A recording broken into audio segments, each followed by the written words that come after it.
This is America, the richest country in the world, a land of rolling hills, of rivers and valleys, of vast plains and fertile farms.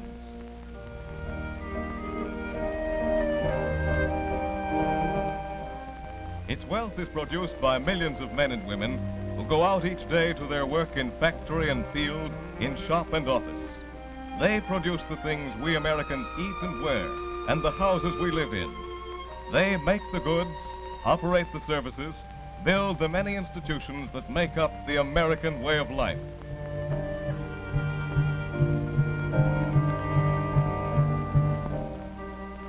Men and jobs do this. People at machines, people in offices, and people in the shops and mines and mills of this country. Men and jobs are the essential basis of our modern America. Important at all times, but never more important than now, when men, machines, and natural resources are being harnessed in a mighty effort to produce the materials for defense of this country and its way of life. Now more than ever, it is important to bring together quickly and efficiently the jobs to be done and the men and women who can do them.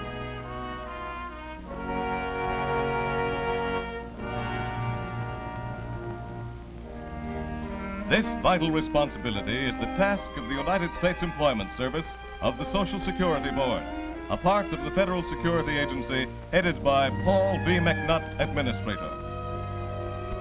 Of the Employment Service, Mr. McNutt says, "For 7 years, our Employment Service has been helping men find the jobs they can do and helping business and agriculture find the workers they need. The Employment Service knows American industry and American workers. Because it has this knowledge and experience, it has now been called to the front line of the national defense effort. The President has designated the United States Employment Service a defense agency and has entrusted it with the responsibility of mobilizing the nation's manpower for defense work. It is our task to locate for the government and for private defense industries the men and women who can make the ships, the guns, the tanks, the planes, and thousands of other kinds of material and equipment needed to protect this country."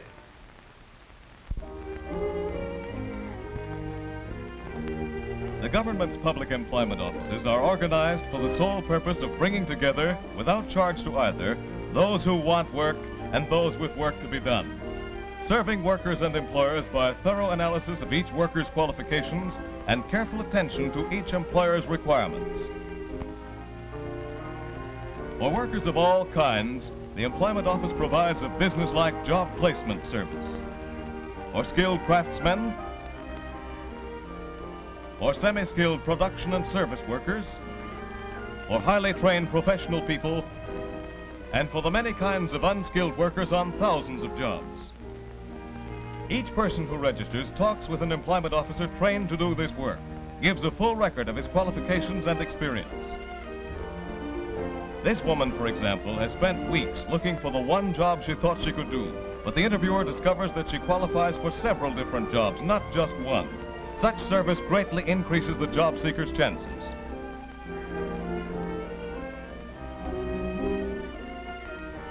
Beginners like this need more than routine help in finding work. Their problem is what kind of work, what kind of training, where to get it. Junior placement counselors in many offices help young people find the answers to these questions.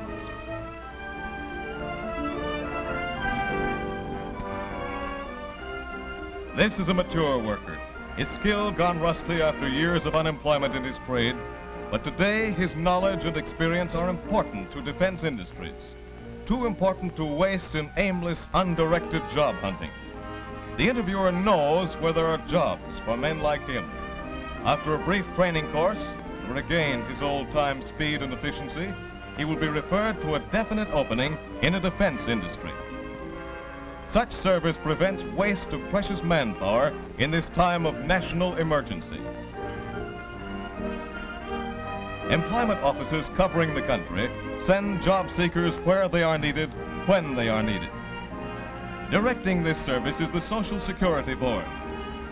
Arthur J. Altmeyer, Chairman, reports. We now have 1,500 full-time public employment offices in the cities and towns of this country and nearly 3,000 part-time branches. These offices are operated by the states, but they are all linked together in a nationwide network coordinated by the United States Employment Service. In the last 7 years, more than 30 million jobs have been filled through these employment centers. Today, to meet the demands of vital defense industries, we are extending and improving this service so that workers may be directed to essential jobs and employers may secure essential workers in a planned and orderly way so that both our human resources and our productive equipment may be joined together for maximum effectiveness. The employment service is for every employer in every industry, from the huge factory to the owner-run machine shop employing one helper, from the luxury hotel serving hundreds of guests, employing chefs, waiters, bellboys, chambermaids, doormen, to the small rooming house or private housewife seeking one maid of all work, and from the great department store with its large staff of salespeople, buyers, bookkeepers, stock clerks, and other employees, to the small neighborhood shopkeeper who needs a little extra help or a general assistant.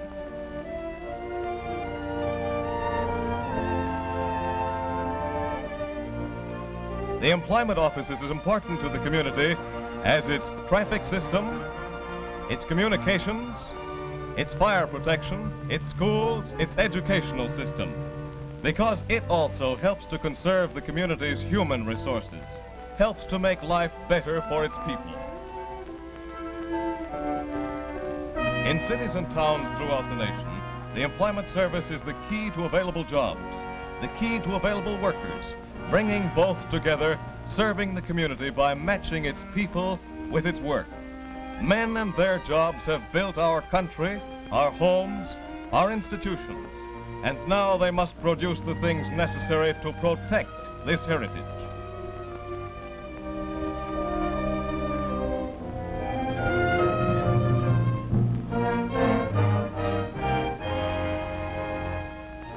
Many men at many jobs, carefully chosen for their work, directed to the kinds they can best do and that most need to be done. The right man at the right job to make the things America needs.